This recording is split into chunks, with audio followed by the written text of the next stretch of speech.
Всички хора сме равни. Всеки има своите особености, своя начин на виждане на света и своя потенциал. И всеки може да се изгради като успешна личност. Коуч е един партньор по действие и мотивация по този път към промяната.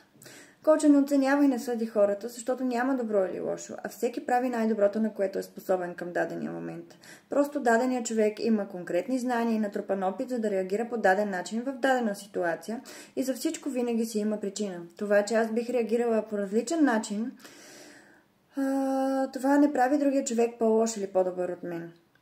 Вярата в потенциала на човека е водеща в коучинга. Всеки има качествата, знанията и потенциала да се справи с всяка своя ситуация, в която е попаднал в живота си и да постигне целите си, има ли желание за това. Затова работата с личното израстване, с промяната, тя няма да стане така като с магическа пръчка. Изисква се действия от ваша страна. Аз също съм била човек, който не е бил наясно със своите цели, със своите желания, с това, което е важно за него. И съм постигала неща, които не са ме удовлетворявали. Докато не открих коучинга и не започнах да тренирам себе си, да работя със себе си и да мисля по правилния начин за мен. Докато не открих чрез този метод, кое е ценно за мен, какво наистина аз искам в този живот, какво наистина ми харесва и какво наистина ме удовлетворява. После вярванията. Да, на пръв поглед много хора гледат с насмешка на това, но как да го обясня? То реално, каквото вярваш, на толкова, не случайно на толкова места е казано, че каквото вярваш, това ще получиш. И то си има и логично обяснение на това нещо, защото когато ти дълбоко вярваш, че примерно си недостоен, че не си ценен, че няма да се справиш в дадена ситуация, то тогава ти не предприемаш и действия към това. Тогава се спираш, тогава когато ти вярваш, че така и така няма да се случи нещо, че няма да се бъде, ти не предприемаш никакви действия. Ами то как да се случи, когато ти си седиш и не правиш нищо в посока на това, което желаеш? И всъщност тези вярвания, които имаме в нашата глава, са просто едни мисли, които ние можем да променим.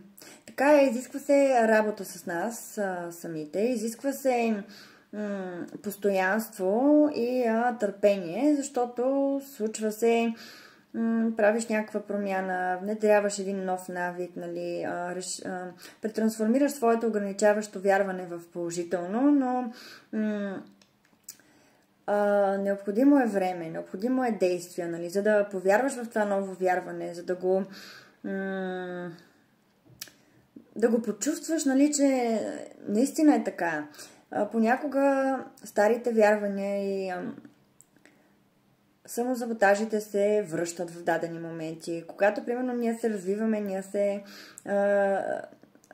минаваме една стъпка напред, нали, в дадено нещо и вече сме го научили, вече сме по-можещи, по-уверени и сме променили себе си до една степен. Но идва нова ситуация, на нов растеж, на още по-голямо развитие, което отново може да предизвика така старите вярвания по темата, че не си достатъчно добър, че не можеш да се справиш, старите самосаботажи, старите страхове.